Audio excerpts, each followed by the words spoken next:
Este programa tem classificação indicativa livre.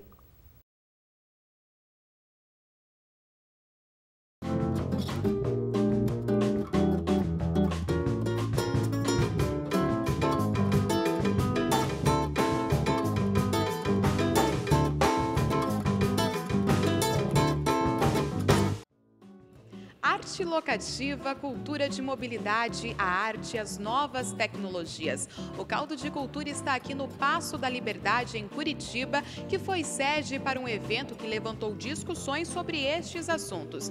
Mas não é só isso. Nesta edição do programa, você também vai conferir como é que estão os preparativos para a temporada 2012 dos grupos artísticos da UFPR. Não saia daí, o Caldo de Cultura está no ar.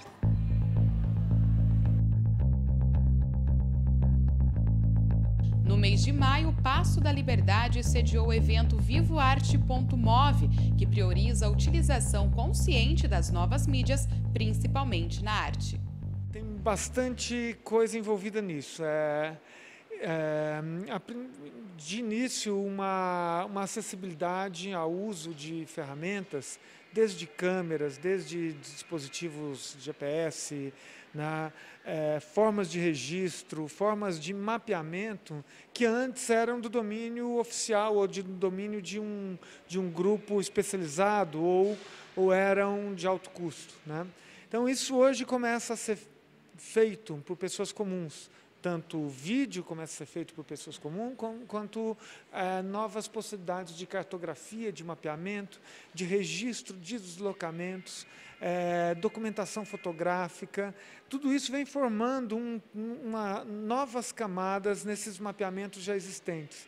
É como são camadas que vão sendo adicionadas, elas não eliminam as outras, mas elas se somam.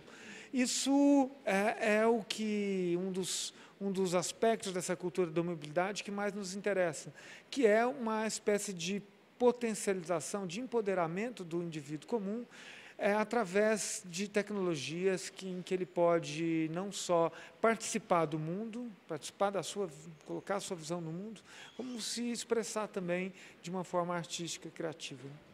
Depois do surgimento do circuito, vocês estão em 5 cidades, né? E o que vocês sentem, o retorno? Cada cidade tem uma proposta diferente, tem, digamos, um perfil diferente? Como é que você faria esse balanço? O circuito, nesse ano de 2012, Curitiba é a 4ª das 5 cidades que o circuito percorre. Cidades, algumas são planas, têm as praças abertas, né? Outras são mais congestionadas, Curitiba é um pouco assim, né? Mas no centro, onde existe uma situação mais de pedestre, mais intensa, de ritmo mais acelerado, uma dedicação ao trabalho maior. Outras, isso é mais lento, mais preguiçoso, flui mais, o tempo flui mais. Cada característica cultural local vai levar um trabalho diferente, vai fazer surgir um tipo diferente de trabalho. E essa diferenciação é o que nos interessa. O que não se repete. É um foco no que há de diferente dentro da aparente igualdade, né?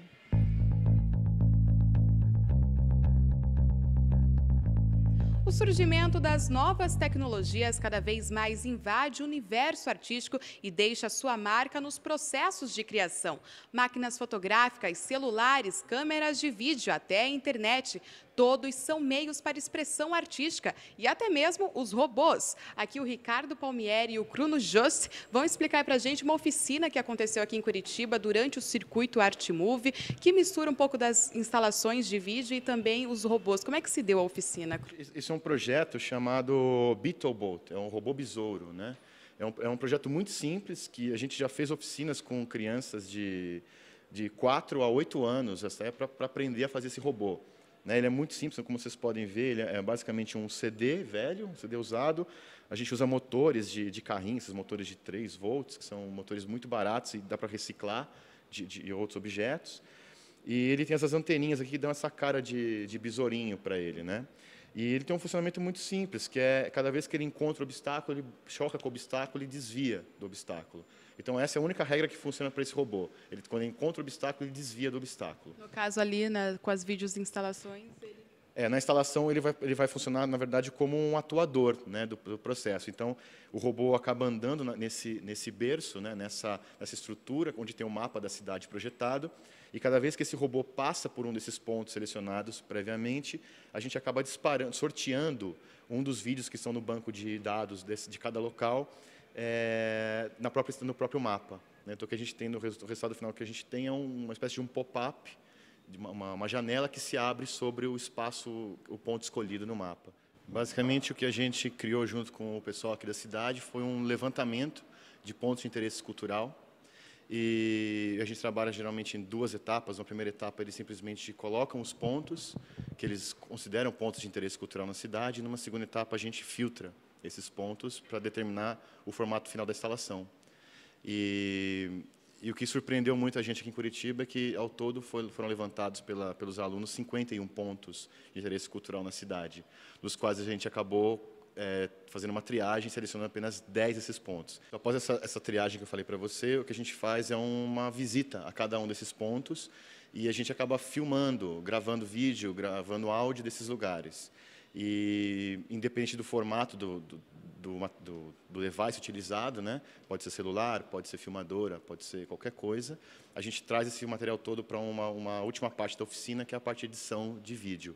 E todo esse material editado acaba indo para o projeto da instalação. Vocês criaram esse projeto com um objetivo, né? No caso, você estava me explicando, acho que o Bruno também pode explicar para a gente, qual que seria o objetivo principal desta oficina? A questão da arte e tecnologia tá nessa discussão? Each of the students maybe worked by themselves, but we are trying to work together with them and learn them different steps of how to use technology and how to actually see the city, how to process it in different way, and how all this, when they do all this, how it ends up in an installation like this.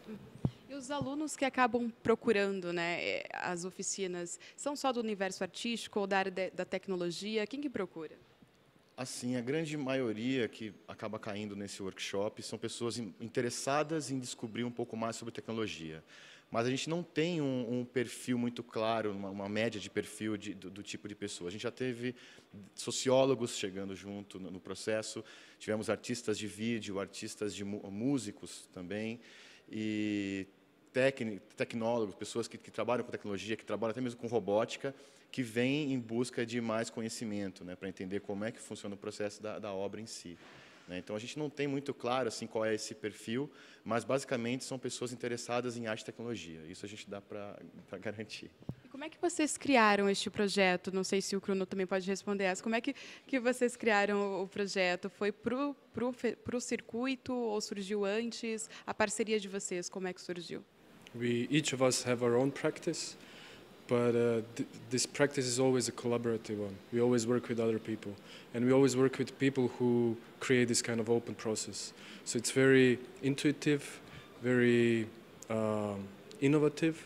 So we just bring ideas together, we talk about them, and sometimes somebody has a very good day and has a very great idea to bring it in. And somebody has more coffee, somebody less, and this is how it happens. Vocês ganharam um prêmio, né? Foram premiados e aí o projeto continuou. Então. Na verdade, a gente criou o projeto por uma simples questão de querer fazer coisas. Como artistas, a gente simplesmente produziu algo e nós já havíamos mostrado esse projeto já em 3 outras cidades, né? Que seriam Ljubljana, na Eslovênia, Manchester, na Inglaterra, e São José dos Campos, em São Paulo. E, após essas 3 apresentações, a gente concorreu ao prêmio e a gente acabou ganhando esse prêmio da Vivo, que é o Prêmio Arte Mídia Locativa, que isso foi em 2009. E, a partir desse prêmio, a gente pôde continuar o processo e até mesmo evoluir o projeto da instalação. E ele já explicou, né, o objetivo da oficina, mas para vocês, né, enquanto artista, como é que vocês enxergam, né, nessa era, com muitas tecnologias, até a questão do próprio conceito de obra, né, o que passa a ser obra agora com a questão dessas instalações, como é que vocês enxergam essa arte e a tecnologia, né, a mistura das duas? Bom, uma coisa interessante do nosso trabalho, que eu acho que é diferente do que convencionalmente a gente conhece por trabalhos de arte e tecnologia digital, é que, na verdade, a gente propõe uma ferramenta, a gente não propõe uma solução como obra.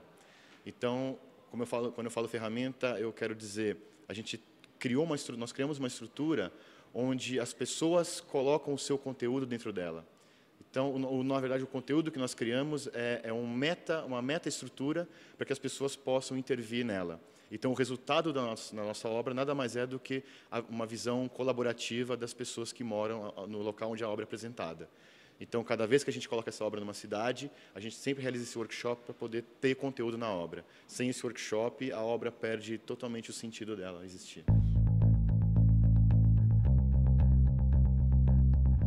E agora nós vamos conversar com o fotógrafo paranaense, o Rogério Gomes, que vai explicar um pouco a questão da mobilidade no trabalho dele. Mas antes disso, Rogério, vamos conversar sobre a palestra que você deu aqui, né, no circuito, falando da questão da fotografia. Quando a fotografia surgiu, ela também surgiu, né, quebrando aí, criando uma crise dentro da pintura. Explica pra gente. Bom, essa questão da fotografia, fazer uma relação com hoje, assim, o que é o barato dessa história é pensar que a fotografia na cronofotografia, né?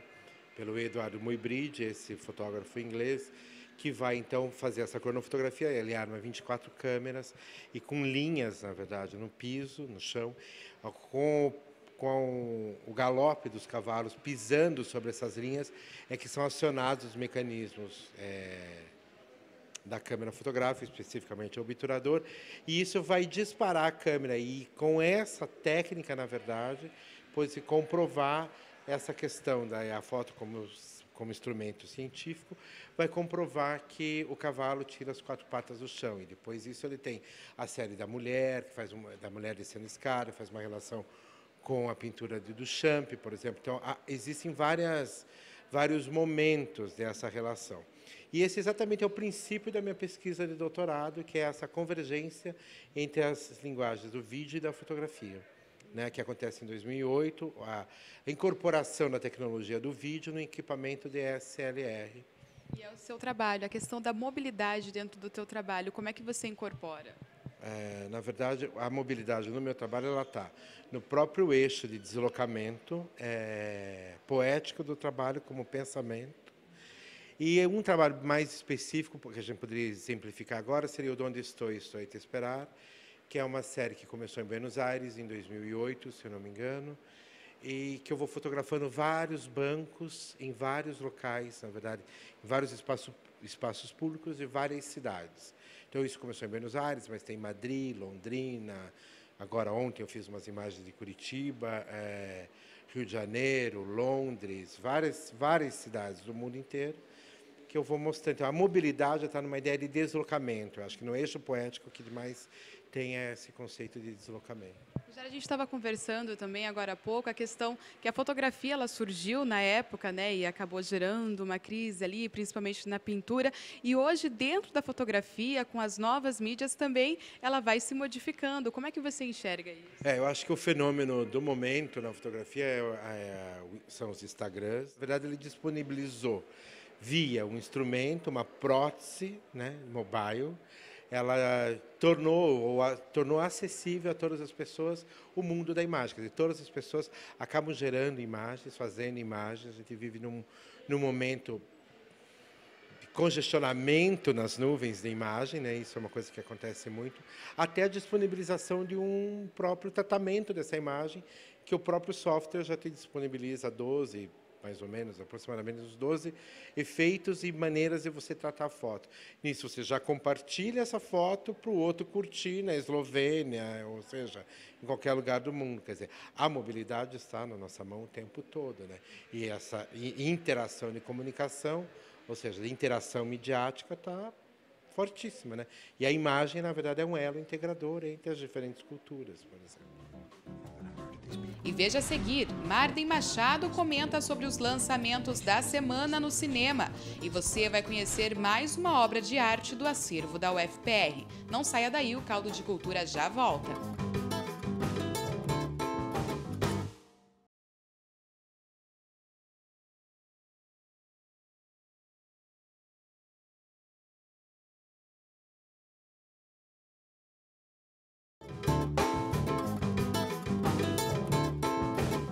A principal estreia nos cinemas esta semana é o filme O Corvo.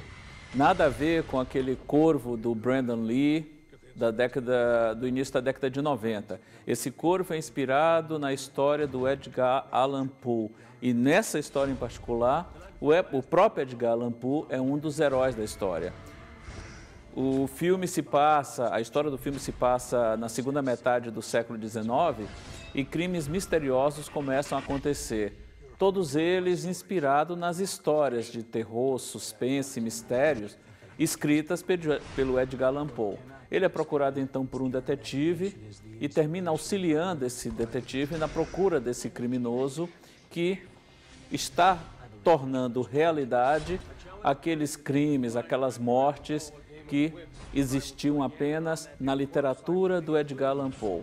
O filme tem um estilo assim muito envolvente, no sentido de trazer uma reconstituição de época muito legal. Ele tem um clima também legal, ele cria um suspense, cria uma atmosfera bem adequada à história, mas ele peca no roteiro. O roteiro não inova em muita coisa, segue aquela cartilha convencional de um filme de investigação. Você vai vendo as pistas sendo colocadas, se você prestar um pouquinho de atenção, você mata a charada rapidamente. Se ele tivesse tido um roteiro um pouquinho mais criativo, como eram as histórias do próprio Edgar Allan Poe, o resultado final seria bem melhor.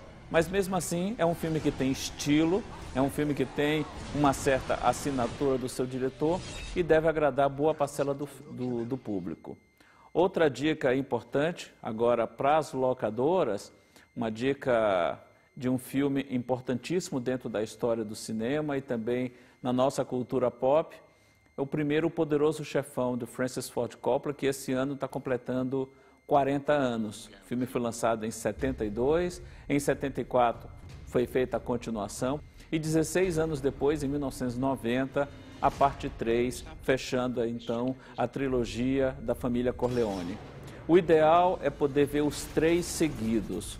Apesar de o primeiro ter uma história independente, ela fica muito mais rica, muito mais interessante se você assiste depois a parte 2 e fecha com a parte 3.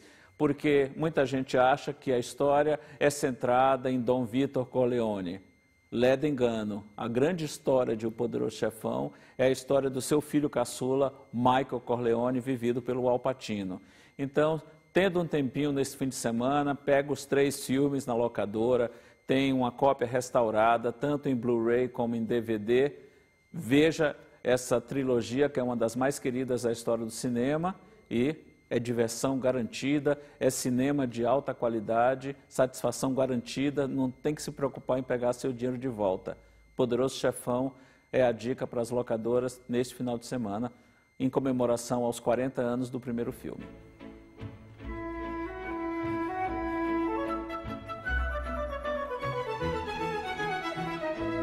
Teodoro de Bona era um grande paisagista.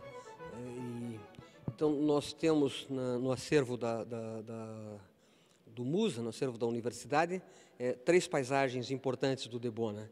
Uma paisagem de Vila Velha, que foi pintado no final dos anos 40.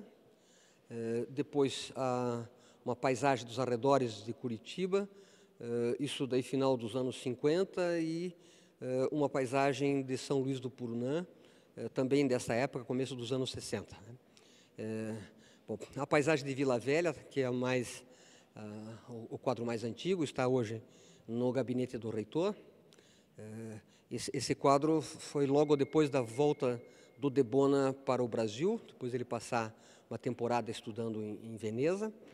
Ele vai receber uma encomenda inicialmente, que é a encomenda do retrato do professor Vitor Ferreira do Amaral, e na sequência a universidade vai encomendar outras obras dele, além de retratos de outros professores e diretores de setor. E entre essas encomendas vem este quadro de Vila Velha. Bom, Vila Velha acho que todos nós conhecemos, né? É uma das paisagens importantes do Paraná, mas ela tem uma característica bem definida, que é a cor, né? Isto é, o contraste entre o verde, né, da grama com a pedra arenítica de cor avermelhada. Então, isso para o Debona foi inicialmente um desafio de jogar essa relação entre o vermelho e o verde, que são cores bastante difíceis de harmonizar. Como ele vinha, né, de todo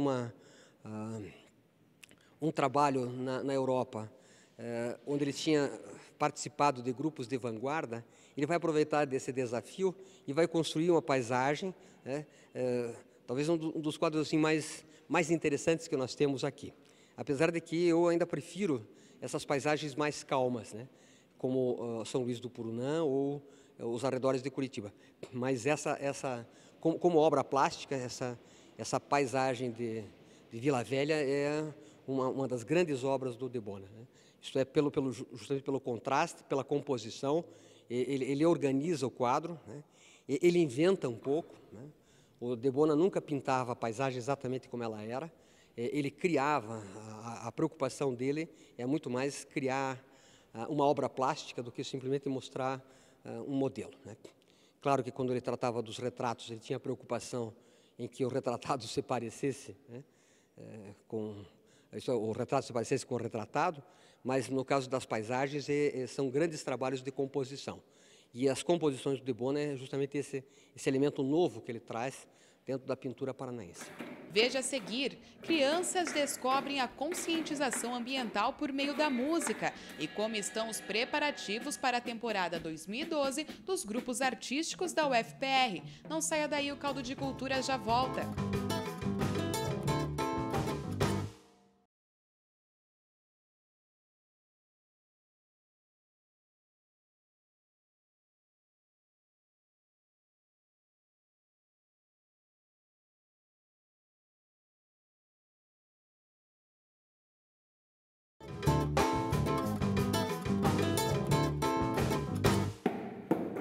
Você sabia que com caixas de papelão e garrafas de plástico é possível montar uma orquestra? Basta juntar criatividade e imaginação que pronto, a música pode começar. Caldo de Cultura está aqui no CRAS Bairro Novo e nós viemos acompanhar a oficina Caixinha de Música Orquestra Reciclável. São cerca de 20 crianças carentes da comunidade que pela manhã, antes de irem para a escola, participam das aulas. Primeiro, elas aquecem o corpo e a voz e participam de brincadeiras. Até eu caí na dança. Depois, chega o momento de criar. E aqui as crianças deixaram a imaginação solta, se transformaram em pequenos inventores e criaram seus próprios instrumentos. O Rafael, aqui do meu lado, vai contar o que ele criou. O que é isso aqui, Rafael? É um chocalho. Chocalho? Como é que você fez? Fala pra mim. Eu colei um monte de papel assim de chocolate. Papel de chocolate numa vasilha, né? Um pacote. E onde você arranjou essa vasilha? Eu achei aqui no CRAS. É? E para fazer esse barulhinho aqui, ó, do chocalho, o que você colocou dentro? Semente. Semente? Mostra pra gente. Olha só, sementes. O Wesley, ele fez um tambor. Explica para mim, Wesley, como é que você fez? Você pegou uma garrafa, conta para mim. Peguei essa garrafa e cortei. Cortou ela? Mas você colocou um papel ali também? Deixa eu ver o papel. Onde você arranjou isso aqui? Eu achei lá na minha sala. Achou na sua sala? E a sua baqueta é feita do quê? De madeira. De madeira? Acho que isso é um cabo de vassoura. É? Então toca para mim esse tambor.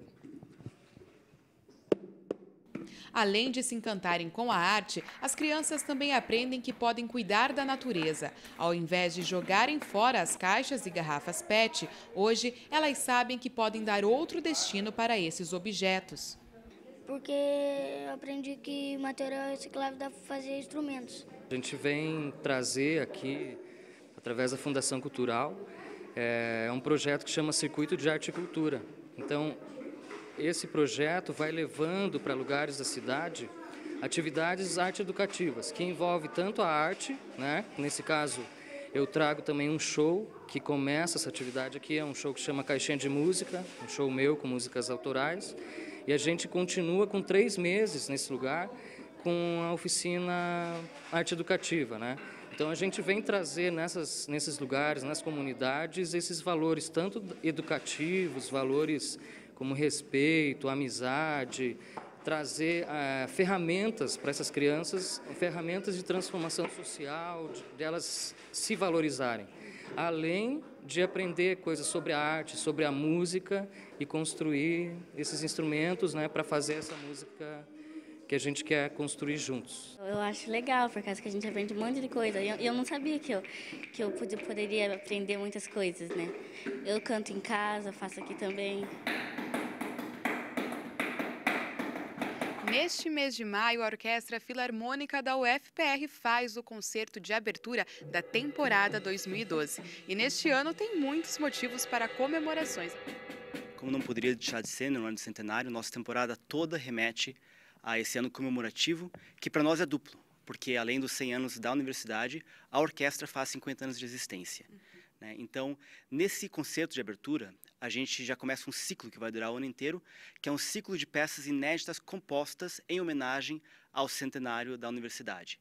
Então, a gente começa com a obra de Harry Kroll, que é diretor artístico da orquestra, e depois teremos ainda no segundo concerto uma obra da Rosiane Yampolsky, que é professor do De Artes. No terceiro, uma obra do Maurício Dottori, que é professor do De Artes e já foi regente aqui da orquestra. E encerrando o ano, uma obra minha que eu também estou trabalhando para esse ano. Então vai ser um concerto ligando no outro e a gente começa agora já com a obra do Harry. No segundo concerto, que vai ter peça da Rosiane, a gente vai contar com o maestro Isaac Lacerda, que atuou como regente da orquestra, se não me engano foi 2003 ou 2004, por aí. Então a gente está com as comemorações do cinquentenário, resgatando o pessoal que já tocou com a gente e a gente quer também abrir esse espaço para ele, para trabalhar de novo esse concerto com a gente. Vocês também têm uma surpresa, né? Talvez num dos concertos, talvez não, já é promessa que num dos concertos vocês vão deixar aberto para todas as pessoas que quiserem, que já participaram da orquestra, para subir ao palco novamente com vocês. Exatamente, é uma surpresa que ainda bem já está deixando de ser surpresa, porque na realidade é um convite aberto a todos aqueles que já participaram da orquestra, que são muitos dos músicos da Sinfônica do Paraná, muitos que tiveram carreira internacional, começaram aqui, na época em que era juvenil. Então a gente, para o concerto de outubro, para o terceiro concerto, a gente quer estender um convite a todos aqueles que participaram, que ainda tocam, que venham tocar com a gente. A gente ainda nem fechou todo o programa, porque depende da resposta dos instrumentistas. A gente espera que encha a casa, não só do público, mas também do palco. E esse é um resumo dos nossos projetos para esse ano. Então, tá bom, muito obrigada pelas informações, Márcio. O convite está feito. Se você foi instrumentista ou músico da Orquestra Filarmônica da UFPR, participe deste terceiro concerto, entre em contato com a PROEC ou mande um e-mail para o orquestra@ufpr.br. E o Caldo de Cultura fica por aqui. Gostou do programa? Para rever esta e outras edições é só acessar o tv.ufpr.br. Até a semana que vem.